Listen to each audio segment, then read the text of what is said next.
ایمان کی کمال کی مثال دیکھنا ہے تو کربلا کے میدان میں کون کون سی آزمائشیں تھی. بھوک کی بھی آزمائش ہے, پیاس کی بھی آزمائش ہے, جان کی بھی آزمائش ہے, خوف کی بھی آزمائش ہے. سب چیزیں ایک ساتھ کربلا کے میدان میں آئی.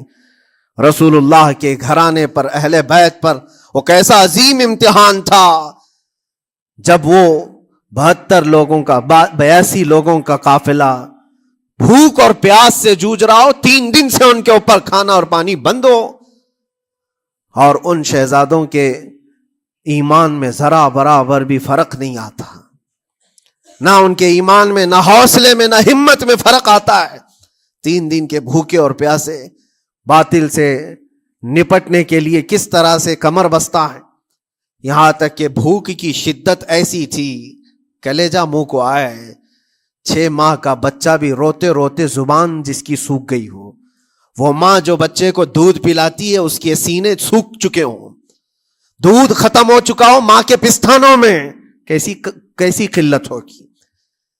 پانی کا ایک قطرہ ان کے گھر تک نہیں پہنچ پاتا. ماں اپنے بچے کو دودھ نہیں پلا سکتی تھی. اس سے زیادہ کیا آزمائش تھی یہ بھوک اور پیاس, یہ آزمائش. پھر جانوں کی آزمائش تو ایسی, اللہ اکبر, 56 سال کی عمر کا وہ شہزادہ عالی وقار, سیدہ کائنات فاطمۃ الزہرا کا نور نظر, امام عالی مقام سید الشہداء امام حسین رضی اللہ تعالیٰ عنہ, جب میدان کربلا میں لاشوں کو اٹھاتے تھے, کتنی لاشیں اٹھائی, کبھی بیٹے کی, کبھی بھتیجے کی, کبھی بھانجے کی, کبھی بھائیوں کی, کبھی عزیزوں کی. میاں ہم اپنے گھر سے نکلنے والے ایک جنازے کو اٹھاتے ہیں تو 8 دن تک ہمارے اندر سے ہوش نکل جائے. کوئی اپنے بچے کو اپنے ہاتھوں سے دفن کر کے دیکھے, پھر کیفیت پتہ چلتی ہے. امام حسین نے ایک نہیں اپنے لاڈلوں کی لاشیں اس طرح سمیٹی ہیں. ان کے جوان بیٹے علی اکبر کو جب شہید کر کے گھوڑے دوڑائے گئے تھے جسم کے اوپر سے, ٹکڑے الگ ہو چکے تھے, اس کو سمیٹتے ہوئے کون بیٹھا ہے, رسول اللہ کا نواسا. اور 6 ماہ کے بچے کو ہاتھ کے اندر ظالموں نے تیر سے ایسا مارا تھا کہ حلقوم پہ چلا گیا ہو. اور 6 ماہ کے علی اصغر کا خون جب امام حسین کے چہرے پر اچھل جاتا ہو, کسی باپ کے ہاتھ میں بیٹا وفات کر جائے اور پھر وہ لے کر کے خیمے میں آئے اور ادھر سے بلکتی ہوئی ماؤں کو اور بہنوں کو بھی دیکھے, ان میں بھی صبر کی تلقین دے. کبھی کبھار میں سوچتا ہوں اللہ یہ کیسے امتحانات سے گزرا تھا فاطمہ کا لال, کیسے امتحانات سے. بھوک اور پیاس کی شدت الگ, یہ جانوں کی شدت, جانوں کے جانے کا غم الگ, عزیزوں کی لاشوں کو اٹھانے کا بوجھ الگ. پھر اس پر 22,000 کا لشکر جرار سامنے, اس کا خوف لوگوں کے اوپر ڈالا جا رہا ہے. عزیزان گرامی وقار, یہ سب چیزیں کیا امام حسین کے قدموں کو ڈگمگا گئیں؟ کیا ان کے خاندان والوں کو بکنے پر مجبور کر دی؟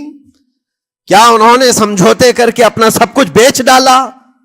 ایک خیمے کا ایک بچہ بھی امام حسین کا نکل کر کے آیا ہو تو مجھے تاریخ بتا دو. بلکہ تاریخ تو آج یہ کہتی ہے, سر داد نہ داد دست در دست یزید, حقا کے بنا لا الہ است حسین. سر دے دیا مگر ہاتھ یزید کے ہاتھ میں نہیں دیا. حق تو یہ ہے کہ لا الہ کی جڑ کا نام حسین ہے. آج وہ امتحان قیامت تک کی تمہارے ساتھ ہوتا رہے گا, قیامت تک تمہارے ساتھ یہ آزمائش ہوتی رہے گی, کبھی بھوک سے, کبھی ڈر سے, کبھی جانوں کے نقصان سے. لیکن پھر تمہیں دیکھا جائے گا تم بکتے کتنے ہو, نکلتے کتنے ہو, ہواؤں کے پجاری کتنے ہیں, خواہشات نفس کو ماننے والے کتنے ہیں, اپنے کمفرٹ زون میں جینے کے لیے ایمان کا سودا کرنے والے لوگ کتنے ہیں. یہ آزمائش ہوتی رہے گی میرے عزیزوں. ایمان اس کا نام نہیں ہے کہ تم گھر میں آرام سے بیٹھے رہو گے اور کوئی امتحان نہیں ہوگا. امتحان تو ہوگا, آزمائش تو ہوگی. آج جو بھی حالات ہیں اس پر میں یہی کہوں